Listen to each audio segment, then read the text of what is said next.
নিজের দোষ স্বীকার করে বউ দিদিকে নির্দোষ প্রমাণ করে জেলে গেল জয়। হ্যাঁ বন্ধুরা, আমরা এমনটাই দেখতে পাবো অনুরাগের ছোঁয়া ধারাবাহিকের আগামী পর্বগুলোতে।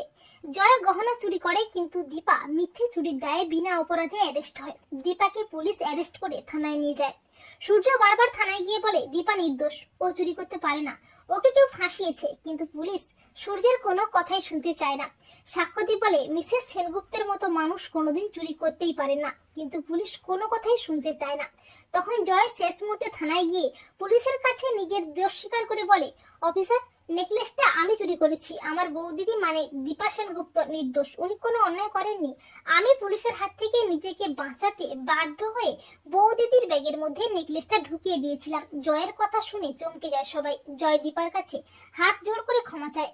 দীপা বলে, ভাই তুমি এসব কি বলছো, তুমি চুরি করেছো? সূর্য বলে, ভাই তুই এসব কি বলছিস? তখন জয় বলে, হ্যাঁ দাদাই, তুই যা শুনলি সবটাই সত্যি। জয় বলে, অফিসার, বউ দিদিকে ছেড়ে দিন, আমি চুরি করেছি, আমি অন্যায় করেছি, আমাকে অ্যারেস্ট করুন। এই বলে পুলিশ জয়ের স্বীকারোক্তির উপর ভিত্তি করে দীপাকে ছেড়ে দেয় এবং জয়কে অ্যারেস্ট করে। জয়ের জেল হয়। দীপা বলে, ভাই তুমি চিন্তা করো না, আমি তোমাকে ঠিক ছাড়িয়ে নিয়ে যাবো, তুমি দেখো। তো বন্ধুরা, তোমরা এটাই চাও তো যে জয় যেন নিজের দোষ স্বীকার করে বউ দিদিকে নির্দোষ প্রমাণ করে নিজের অন্যায় কাজের দায় নিজেই জেলে যায়? কমেন্ট করে এক্ষুনি জানিয়ে দাও তোমাদের মতামতটি।